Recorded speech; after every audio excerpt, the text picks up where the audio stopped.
You want the moon? Just say the word and I'll throw a lasso around it and pull it down. Look at the stars. The great kings of the past look down on us from those stars.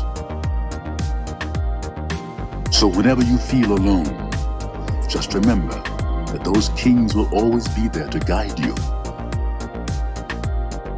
I don't think it is very useful to speculate on what God might or might not be able to do. Rather, we should examine what He actually does with the universe we live in. We are all explorers, driven to know what's over the horizon. The most profound discoveries are not necessarily beyond that next star.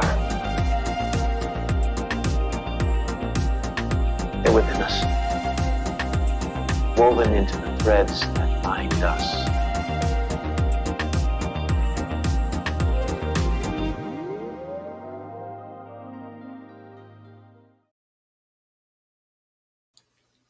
Good morning, happy Wednesday, happy Mercury day, and we're talking all about Mercury today as the messenger planet moves into a new sign. In fact, Mercury actually, I believe, just moved into Sagittarius in the past few minutes. So we are stepping right into this fresh energy. Today is November 24th, the day before Thanksgiving here in the US, and 1 month from Christmas Eve. Like, what? How? How are we already a month out from Christmas Eve? So the next month or two, we have a lot of action when it comes to the astrological transits. And I talked a lot about Sagittarius season, what's to come in my live stream on Monday. You can go back and watch that video on my YouTube channel or my Facebook page. But today we're seeing that first big shift of Sagittarius season with Mercury moving into Sagittarius, really amping up that energy, that archer energy, expansive, optimistic energy. So let's talk about what it means when Mercury moves into Sagittarius. This is actually a pretty uncomfortable position for Mercury. Mercury rules Gemini and Virgo, so it's very detail-oriented. This planet is all about day-to-day routine, the details, daily information. You can almost think of Mercury as the daily news, while Sagittarius energy is all about the bigger picture. So you can almost view Sagittarius energy in those same terms, like that extensive documentary where you are learning about a different culture or expanding your mind by sitting in one place and taking in a ton of information at once. So you can see how these two energies are kind of at odds with each other. But as with every transit, there's a shadow and there's a light. So let's talk about them both. Mercury has been in Scorpio. So let me pull up our chart here and you can see what I'm talking about. Mercury, this little guy over here, just moved into Sagittarius. It's been hanging out in the sign of Scorpio for the past 2.5 weeks. And while the messenger planet has been in Scorpio, we might have been harboring secrets or just keeping information under lock and key. Our thoughts and words have been a lot more intense. Very much that Scorpio energy we've been feeling while the sun has been in Scorpio as well in Scorpio season. So Mercury is kind of in this place right now where it's marching right along with the sun for now. Mercury moves a lot more quickly than the sun. So we actually have Mercury entering Capricorn before the end of Sagittarius season. Mercury in Sagittarius only lasts for about 2.5 weeks. So we're coming off of this secretive, intense energy when it comes to our communication. And it'll feel like our thoughts and words lighten up a little bit with Mercury in Sagittarius. Sagittarius is much more optimistic energy, much more open-minded, expansive, all about higher learning. During this time, you might be drawn to different topics that expand your awareness. You might want to read about that faraway place in the world, or research something that maybe opens up your consciousness to a theory or an idea you weren't familiar with before. However, Sagittarius is all about the truth. When it comes to communication, Sages tend to be more matter of fact. So our communication could come across as a little bit more blunt or matter of fact while Mercury is in Sagittarius. Being aware of our delivery is going to be especially important over the next 2.5 weeks. We will be able to sort of zoom out and see the bigger picture when it comes to our communication, when it comes to the information we're taking in and learning with Mercury in this sign. So you can expect more expansive conversations. You can expect bigger ideas, bigger visions, your mind actually being able to open up to more than it was able to in Scorpio season, where we're a little bit more defensive. So Mercury in Sagittarius isn't necessarily a bad transit. There are no bad or good transits, but it does bring a little bit of struggle because Mercury in Sagittarius is what's called in detriment. It's in the opposite of its home sign of Gemini. So it requires more effort to communicate. There could be a struggle in getting your point across just because Mercury's not super comfortable and cozy in Sagittarius. So this could bring incidents of talking out of turn, speaking too quickly, oversharing, literally being too loud, too obnoxious when it comes to how we're communicating, because Sagittarius is the sign of excess, can definitely be over the top, and Mercury involves our speaking and our thinking. This could also bring over analyzing, right? When you bring that excessive factor into Mercury's energy, Mercury's all about analyzing, again, taking in that information, sharing it with other people. So we could overshare or overanalyze, overthink. I would recommend, as we head into Thanksgiving and into the holidays in general, we're spending more time with family and friends. Watch your words. Watch your words around the Thanksgiving table. Really take that moment to pause before you speak. Mercury in Sagittarius can kind of feel like a word vomit, just kind of speaking as soon as a thought enters our mind. So be really mindful with your communication. Slow down. Try to have patience with yourself and really think through the intentions of what you're communicating so you don't say something you might later regret. That could certainly happen with Mercury in Sagittarius.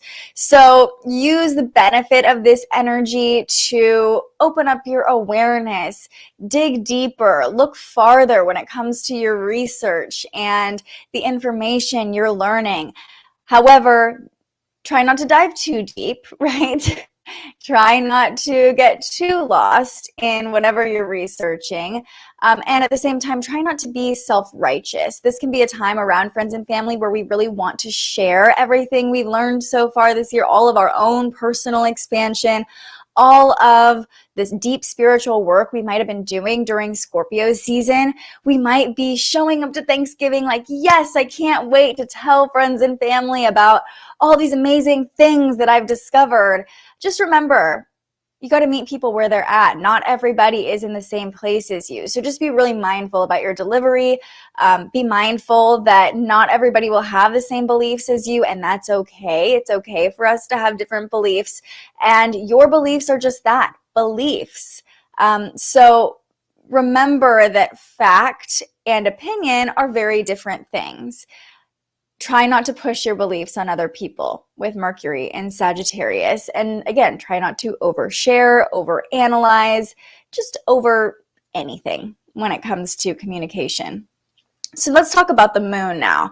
The moon's still hanging out in Cancer. I believe it's at the last phases of its trek through Cancer. Yes, 29 degrees over here. So we are on the verge of the moon entering Leo on this Wednesday morning. But before it does that, actually before Mercury even entered Sagittarius at about 7:30 this morning, the Cancer moon formed one last flowing angle to Mercury in Scorpio. So you might have woken up this morning feeling like you have one last moment of deep reflection or getting one last intuitive download.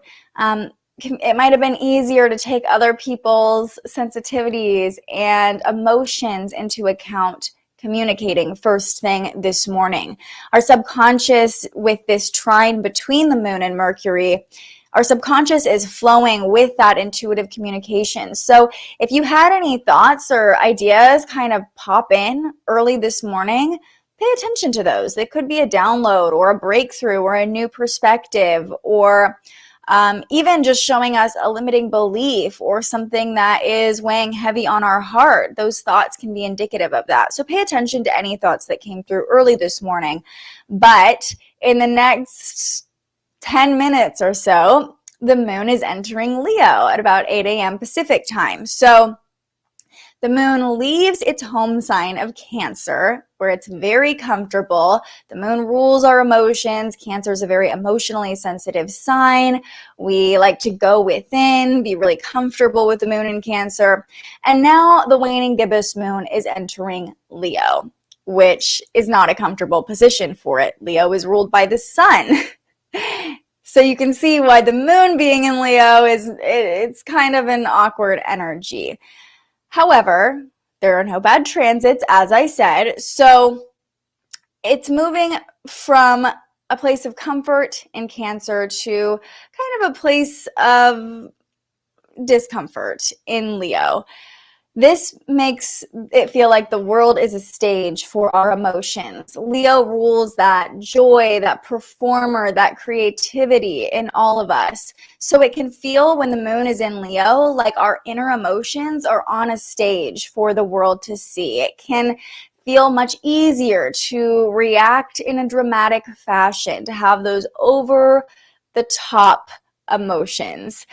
So if you're feeling a little bit triggered, be really aware of how you're reacting.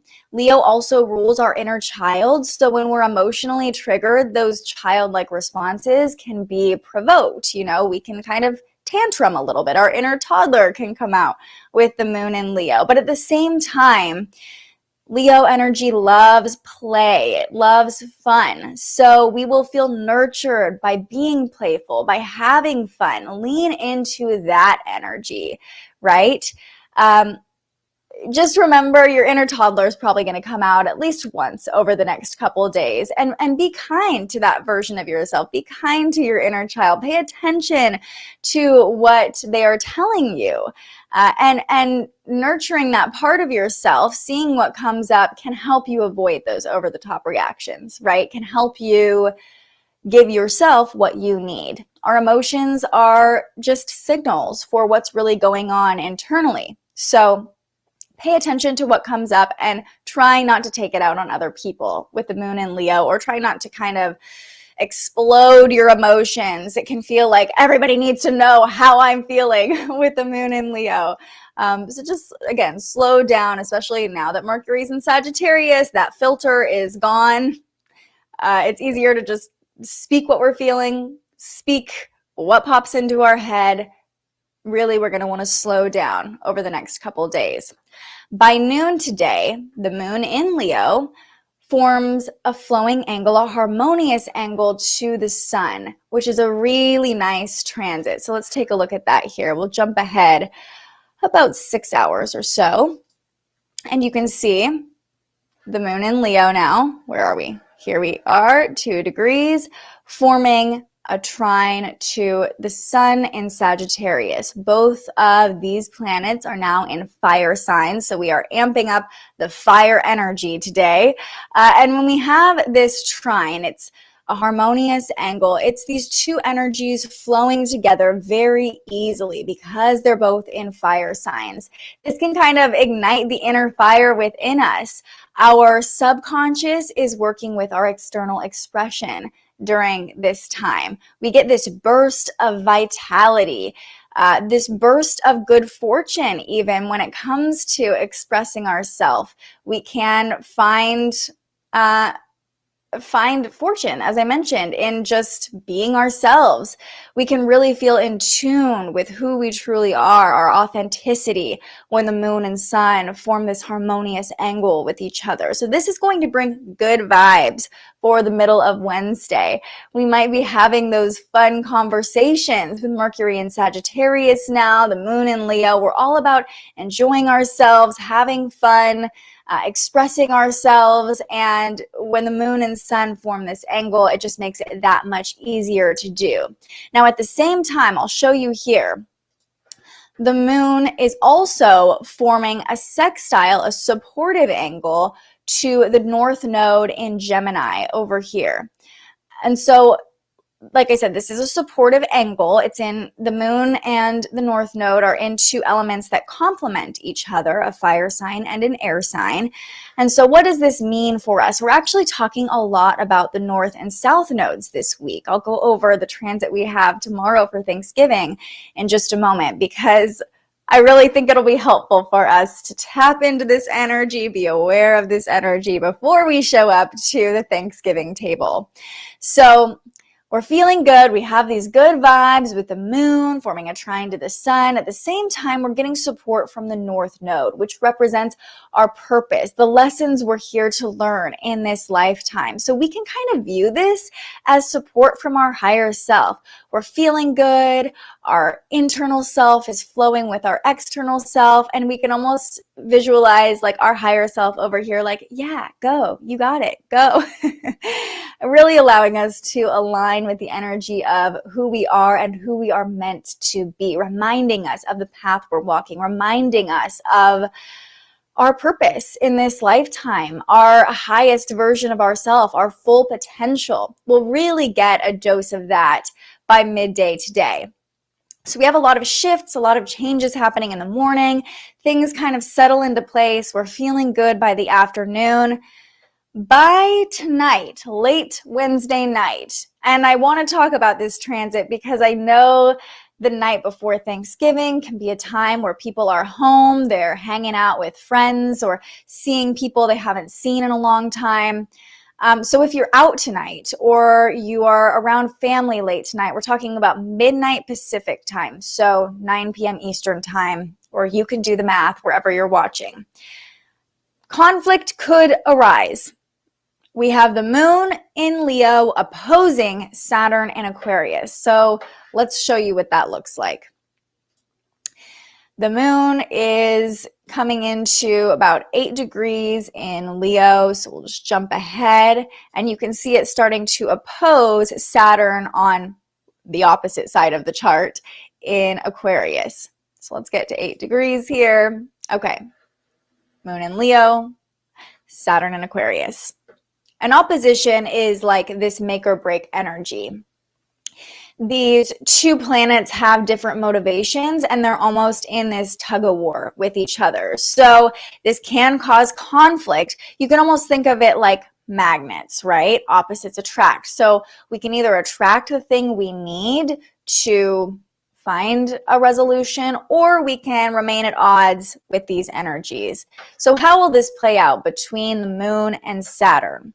Well, it could play out with conflict. This transit can make us feel emotionally distant or depressed, like our emotions and our practical reasoning, kind of ruled by Saturn, are on opposite ends of the playing field. They can't come together in this energy. It can make it feel hard to relate to other people. Saturn is almost too practical sometimes. It rules our limiting beliefs. It can bring up those doubts because our practical mind is telling us all the things that don't feel safe, don't feel secure about the situation.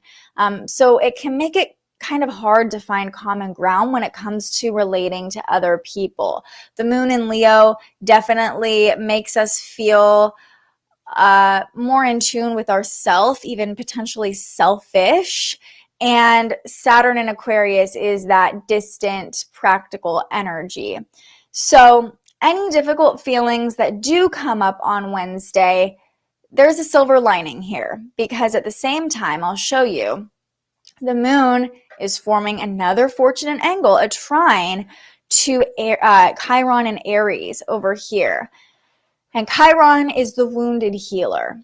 Chiron is this icy outer body, and it's known wherever it is in our astrology chart to represent our deepest wounds, our deepest traumas. But it also represents overcoming those wounds and being able to use those experiences to help other people.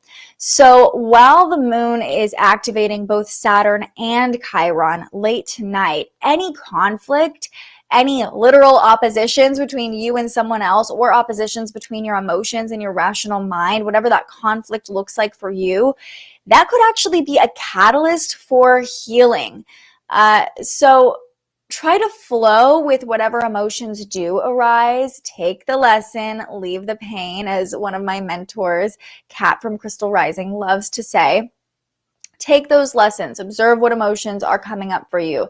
Try not to let that inner toddler come out and tantrum when you're feeling emotionally provoked or emotionally sensitive or threatened in any way.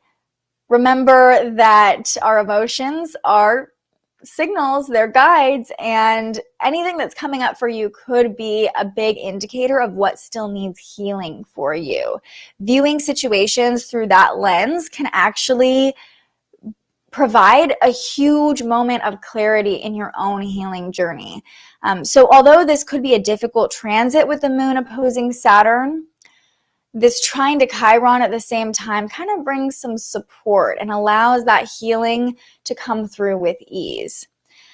So we kind of have our day all over the place on this Wednesday, this Mercury day. Let's do a brief overview, and then I'm going to give you a preview of tomorrow of Thanksgiving, because we got to be prepared for Thanksgiving. All right. So today, Wednesday, Mercury day. Mercury enters Sagittarius. We can zoom out. We can expand our minds, broaden our thoughts under this transit. But at the same time, Mercury doesn't love to be in Sagittarius. This can make us prone to overanalyzing, oversharing, being excessive with our communication, literally being a little bit loud and obnoxious. So as you're showing up to your Thanksgiving Day gatherings, make sure that you are being mindful with your communication. Make sure you're being intentional about what you're sharing so you don't end up with your foot in your mouth by the end of dinner. On Wednesday, the moon also moves into Leo, allowing us to tap into our inner child. This can be great if we lean into fun and play and nurture our emotions through joy. However, if we are emotionally triggered or emotionally reactive, our inner toddler could come out and cause a bit of a tantrum. So be aware of how you're reacting. Be really mindful, especially with Mercury in Sagittarius. It makes it easier to react quickly or more excessively. Try to have that intention before you have any harsh reactions on this Wednesday, and that should serve you well. Any conflict that does arise tonight could be a great catalyst for your ultimate healing, so try to view the lessons, whatever conflict, whatever difficult emotions are teaching you. All right, that is Wednesday. Now let's preview Thanksgiving. The transits calmed down a little bit for Thanksgiving, which is nice. I think that we could all use a little bit of a break from all these planets moving around. Let's fast forward about 12 hours to midday on our Thanksgiving. Right around when we're starting to show up at those family gatherings, right around when we're starting to realize that our energy might be affected by being around family members. Regardless of the astrological transits, just remember that being around family, as lovely as they might be, can kind of have us falling back into old patterns or remembering traumatic memories that family members might not even see as traumatic. But for you, of course, we all have our own experiences. So just know that being around family can always trigger some deep emotions and trigger that inner child. While the moon is in Leo, that inner child is going to have a hard time not controlling the show. So tomorrow we have another transit with Mercury fresh into its journey in Sagittarius. Mercury meets up with the South Node and opposes the North Node. We just talked about a similar transit with the Sun on Monday. Or on Tuesday. What day is it? So Mercury meets up with the South Node. The South Node represents the lessons we came into this life already knowing, our past lives, our karmic knowledge. So we're really comfortable in this energy. I almost view the South Node as our comfort zone. When Mercury is conjoined with the South Node in Sagittarius, these two energies merge. So you might start thinking or talking like a past version of yourself. Thoughts or memories about the past could come flooding in. This is especially true, of course, around family when we're with the people of our past. We're with the people who raised us, who formed this current version of ourselves. So it can be a lot easier to slip back into old patterns with Mercury conjunct the South Node. Those old routines. Mercury rules our routines. Reflecting on who we used to be can be really fun. This can make it easier to talk about the past, talk about our memories, talk about our ancestors even. So it can make for a great conversation at the Thanksgiving table. Just be sure to keep in mind who you're becoming as well, because Mercury is opposing the North Node at the same time. This is that energy of distance, and our higher self will feel a little bit farther away on Thanksgiving Day. It's a lot easier to just go back to that comfort zone, go back to how we used to communicate, how we used to be, especially if we're around family members who are used to us or expecting us to show up as an old version of ourselves. Remember, we're coming out of Scorpio season. A lot of us have done a lot of growth, rebirth, allowing versions of ourselves to fall away, allowing parts that no longer serve us to leave the chat. And with Mercury and Scorpio as well, our thoughts may have changed. We might have had a death and rebirth of how we think. So just remember, if you are reflecting on the past, if you are almost enjoying this energy of speaking, thinking, communicating how you used to, keep that higher version, that purpose in mind as well, and that will serve you. The moon stays in Leo for Thanksgiving, still a waning gibbous moon, which really asks us to reflect, go in, be introspective. But we start Thanksgiving Day bright and early, 6 a.m. Pacific time, with the Leo moon squaring off to Uranus. So we might wake up on Thanksgiving Day craving excitement, craving something different, right? This is a tense angle, and it kind of wants us to take action. So it can make us feel the need to do something right when we wake up in the morning, or have that burst of excitement, have that thrill that could come in the form of your favorite coffee, or indulging in something that gets those juices flowing, almost impulsively reaching for something that makes us feel good or brings that thrill.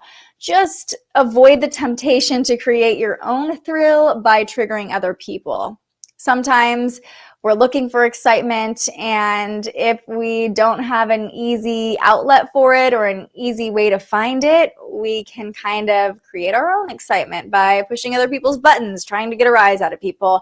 That can be easy to do with the moon in Leo. Sometimes it feels like we're just playing around, but other people might not take it that way, because the moon in Leo can make us a little bit more prideful and protective as well, or defensive, I should say. So try not to get a rise out of other people to fulfill that need for excitement. Instead, try to, find something else that's going to give you that little burst of energy to start your Thanksgiving day. And at the same time, try not to jump to conclusions, make any sudden moves. We don't want to set the tone, a negative tone for Thanksgiving, right? We want to start the day off really leaning into this energy of excitement, and it'll feel so potent, like we can't get away from the need for excitement first thing Thanksgiving morning. Then the moon doesn't make any major connections until 6 p.m. Pacific time. So the Leo moon is just kind of on its own for the majority of Thanksgiving Day. And that is That's a good thing. It can definitely help us, like I said, tap into that inner child with the moon in Leo. Remember that childlike version of ourselves, play, have fun around family. This would be a great Thanksgiving to play games with your family, have a little bit of fun, healthy competition. By 6 p.m. on Thanksgiving Day, the moon starts to form this awkward angle to Venus, making it feel hard to balance our affection and our love for other people and our own internal emotions, our own selfish needs. So this quincunx, this imbalanced angle, can make us feel like there's a disconnection between the love we're trying to give or the love we want to receive and how other people are taking it. This could make for kind of an awkward end to your Thanksgiving, depending on what time it's wrapping up. Just remember that we're all experiencing a different reality. So your intention behind the love you're trying to give, or your family member's intention behind the love they're trying to give, might not be received how you want it to be, but try to pay attention to the intention. Remember that it's coming from a good place. If family members are trying to show you any form of love, sometimes that can come across in a way we don't necessarily enjoy, but just pay attention, be mindful to the thought behind whatever action, love, emotion is coming through. It might also make it harder to be open to affection, like we talked about, harder to give and receive love, like there needs to be some adjustments made to actually align with that flow of love. Does that make sense? It's almost like we're trying to be this channel, we're trying to give and receive love with our family members, but they're just a little bit out of our reach and we're just a little bit over here and we can't quite make that connection. I think a really great question to ask yourself at the end of Thanksgiving dinner, along with this transit, along with this awkward angle between the moon, our emotions, and Venus, the planet of love, is how can we be more open to love? What adjustments do we need to make to let that love flow through, to open up that channel, to be able to receive more easily and give more easily when it comes to our affection and our love? So if you're feeling that awkwardness or misalignment, ask yourself those questions. How can I be more open to giving love, and how can I be more open to receiving love? By 7 p.m., the moon squares off to Mars. So we have a lot of awkward, tense angles between the moon and different planets on Thanksgiving Day. The moon squaring off to Mars could have people getting a little cranky or irritable at the end of a full day of festivities. You know that feeling when you've eaten too much on Thanksgiving Day, your belly is just super full and all you want to do is sleep and not be around people? That could definitely set in around 7 p.m. when the moon squares off to Mars. So as that food coma sets in, don't ruin your family gathering by letting your irritability get the best of you. Don't do anything impulsive or rash or take your emotions out on other people. It can be much easier to get defensive or reactive under this transit. It can feel like we need to express our emotions right now. It's not the case. Don't buy into it. It might feel harder to tolerate family members as well at the end of our Thanksgiving. So if you feel like you're starting to get reactive, like your blood is starting to boil, take a lap. Lean into fiery energy. Mars is a very fiery energy. The moon is in a fire sign. Move. Take a lap. Walk it out. Sometimes, if you're spending Thanksgiving with family members and you're not in a situation where you can just pop in your car and leave and excuse yourself, and you are starting to feel that inner toddler wanting to tantrum, like I said, taking a lap, taking some space, taking some movement can really help release that tension so you don't take it out on the people you love. And then by midnight on Thanksgiving night, which I also want to talk about because, again, this is a time where people are coming home, they're meeting up with friends, they're staying out, they're indulging, maybe enjoying a little bit of alcohol or whatever it is for Thanksgiving. So if you're up late on Thanksgiving, we could end up spiraling into our own oblivion. That's how it came through for me. So the moon is forming this awkward angle to Neptune by the end of the day on Thanksgiving. Let's fast forward and show you on our chart. The moon, 20 degrees Leo, forming this awkward angle that we just talked about, where we're not quite on the same page, we're not in alignment, to Neptune, the planet of dreams and fantasies and illusions. So if we're starting to get emotionally reactive, we're getting cranky, we are, just dealing with what it's like to be around family, dealing with any emotions that are coming up, falling into past patterning with Mercury conjunct the South Node, you might start to get into a place where you're even deceiving yourself or being deceived by your own thoughts and emotions.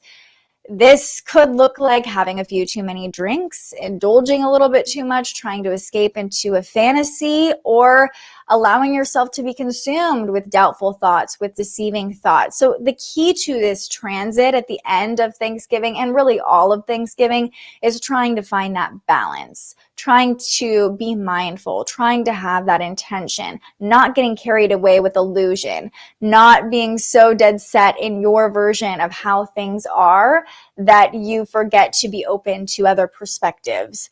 It'll be harder to decipher which emotions are actually real when the moon forms this imbalanced angle to Neptune, the planet of illusions. So don't make any hard, fast decisions by the end of Thanksgiving night. Don't make any hard, fast judgments, especially if you're feeling emotionally reactive. That definitely will not serve you with this awkward angle between the moon and Neptune. Thanksgiving could be kind of a wild emotional ride, as it often is. We wake up feeling excited, feeling this burst, this thrill with the moon square Uranus. And then we start to get into some awkward angles as Thanksgiving Day goes on. We're really slipping back into those past thought patterns with Mercury forming this conjunction to the South Node. We might not feel fully aligned with how we used to give and receive love with family members. And that could bring some awkwardness. That could bring some doubt. And then, we all get a little bit irritable when we've eaten too much, or when we haven't eaten enough, or when we're not really nourishing our bodies with food that's super good for us, which we a lot of times do on Thanksgiving. So I would say the main message that comes through for this Thanksgiving is not to let your emotions get the best of you, and not to slip into your inner toddler, this past version of yourself that's very reactive and needs to have their emotions met right now. Remember, we're all navigating the same energy on Thanksgiving Day. Be kind to your family members. Give them grace for not being where you want them to be right now. Give them grace for not having the same beliefs or thoughts as you. It's okay that we're all a little bit different. It's okay if you have outgrown some of the beliefs or the activities or the emotions that your family placed on you or influenced you with growing up. Really remember who you are before you walk into that Thanksgiving gathering. Stand in your own light. You can be a powerful example to family members just by existing and just by radiating that light that is uniquely yours. By walking into that gathering with that high vibration, your family members will raise their vibration to meet you. Don't lower your vibe. You set the temperature. You're the thermostat, not the thermometer, okay? Your vibe is setting the energy of the gathering. Stand in that high vibration. Get in that high vibration before you get into a family situation that might be triggering. I know some of us have like amazing times with our families and are probably thinking like, my family is great. I don't need any of this advice. This isn't necessarily a negative thing, but if you've been doing that inner work, if you're here because you are doing that inner work, you want to understand yourself better, you want to understand other people better, remember to give them grace and remember that they might not be exactly where you are on your journey. You might have grown so much during Scorpio season, so much during the past year since last Thanksgiving, and family members might be expecting a certain version of you to walk through the door that no longer aligns with who you are. And that's okay. Show up as the most authentic version of yourself. Don't hold anything back when it comes to your light. Do hold back when it comes to those raw carnal emotions, okay? When it comes to those triggering emotions. Remember your light, stand in your light, stay in that high vibration, and you should have a fantastic Thanksgiving regardless of what's happening with the planets around you. I think that's advice we can all give ourselves or all remember every day. Standing in our light, having that high vibration on our own, protecting our aura, protecting our energy can make it so any other triggering situations can't penetrate our vibe. Like, just imagine this bubble of your own vibration as you walk into whatever you're doing this Thanksgiving, and don't let any other energies penetrate it. And you'll be good to go. You'll be good to go.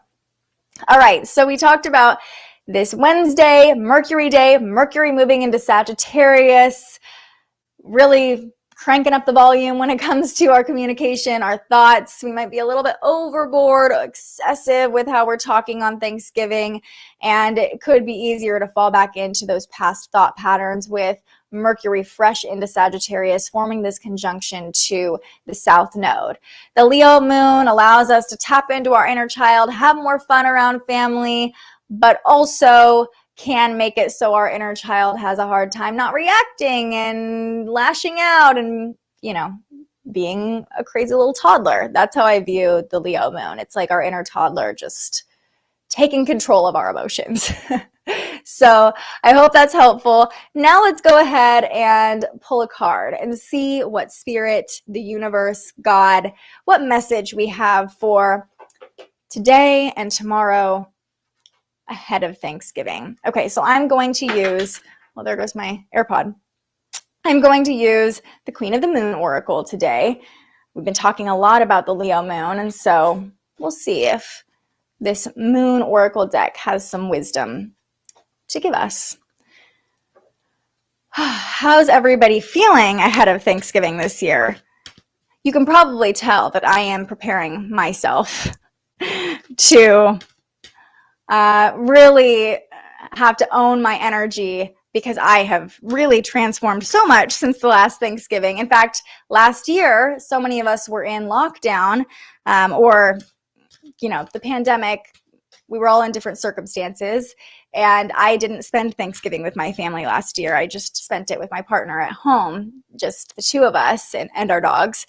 So this is my first Thanksgiving around family again in a few years, and I have a feeling a lot of people will be in the same situation, which can feel really exciting and really joyful, of course, to be around our loved ones again.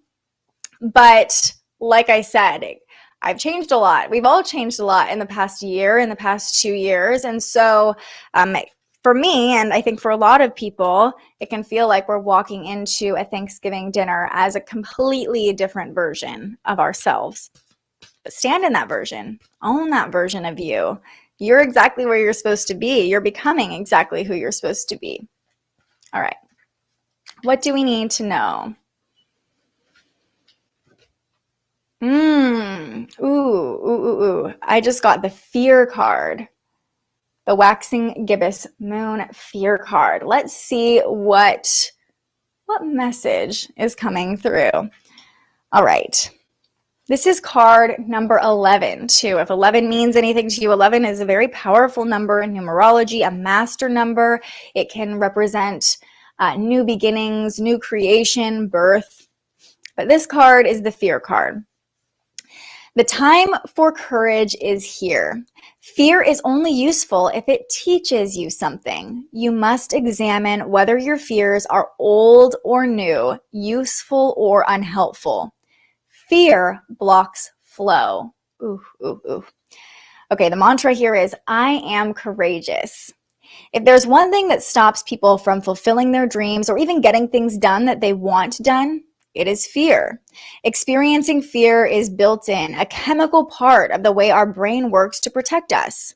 Emotions like fear cause the production of a whole raft of body chemicals that give us the best chance of coping with situations that need our attention to survive.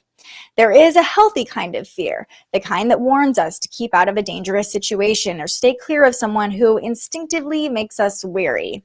However, it would be a rare person who does not have at least one fear that does not serve them, a fear that is unrealistic or untrue, or perhaps based on an outmoded experience or something that is buried so deeply we only see the symptoms rather than the fear itself. Most fears have been formed with the positive intent of protection. We need to separate that intention out and deal with it in a more resourceful and less destructive way if we are to create ease and flow in our lives. Fear has many names. Covert ones are envy, jealousy, codependence, procrastination, bullying, people-pleasing, disconnection. More overt ones are avoidance, fear of failure, fear of success. There is, however, a kind of antidote to fear, and it is courage. Fear will put up an initial resistance to courage, but it has no real long-term power against it. While we can be fearful and courageous at the same time, and I think courage contains a mighty big dose of fear, right? We can choose to face that fear and flow through it until we are fearless, and then eventually become fearless. The process isn't always graceful. It isn't always impressive because it may be slow and deliberate steps we take. Taking these steps isn't always easy, an understatement. It isn't always apparent to others, so it should be about measuring how far we have come and not worrying about what anyone else thinks. Comparison is useless. Courage is powerful no matter what form it takes. How perfect. I was a little fearful when I pulled the fear card. Any sort of negative emotions, I am the type of person that's like, nope, I don't subscribe to that. But this is such an empowering card, actually, and fits so perfectly with everything we just talked about. Showing up authentically. It takes courage. It takes facing our fears to show up as the true embodied version of our light, especially when it comes to going into family situations, especially with Mercury forming this conjunction to the South Node, putting us back in those past thought patterns, having us look back on who we once were. Have the courage, face those fears, to walk into that Thanksgiving gathering, to express yourself the most authentically that you can. Right? It does take facing our fears to become our highest self. And being around family can be the ultimate test of that. Any holiday gatherings can also trigger old memories, can trigger past experiences. The holidays in general are a time where, we kind of fall back into those past patterns. Have the courage, face your fear of success, your fear of failure, your fear of what your family members might think of this new version of you, your fear of what family members might say about your thoughts, opinions, beliefs, ideas. Stand in your truth. Mercury and Sagittarius will help us speak our truth. Be mindful about how you're doing that. Be mindful not to go overboard with that. But I think this card, this fear card, is so perfect as well with the affirmation of the day. I am intentional with the words I choose to express myself. I am intentional with the words I choose to express myself. Be intentional with how you're communicating. Be intentional with how you're showing up. Give other people grace, but don't shy away from your own light. Don't compromise your own light to please the people around you. Face those fears. Show up to your Thanksgiving Day gatherings with courage.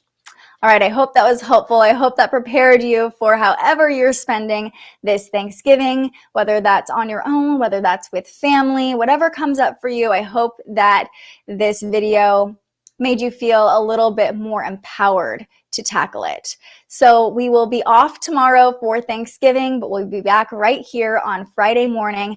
And before then, we actually have a special episode of The Spiritual Journalist streaming today. We usually do Tuesdays and Thursdays, but of course, we're not going to do a live interview on Thanksgiving. So join us at 10 a.m. right here. We're talking with Madison Van Dyne. She's one of my beautiful friends, and she has such an incredible story to share about how leaning into self-care, how taking care of herself literally saved her life. She was battling suicidal thoughts and making really simple shifts about clean eating, about just simply washing her face at night, completely shifted her entire perspective and changed the entire trajectory of her life. So she's going to share her story. I'm so excited to have her on, catch up with her, talk with her. That will be at 10 a.m. right here on YouTube, Facebook, or Twitter, or you can find our interview anytime at thespiritualjournalist.com. So I hope to see you there. I hope you have a wonderful Thanksgiving. I hope to see you right back here Friday as well. But until then, stay curious.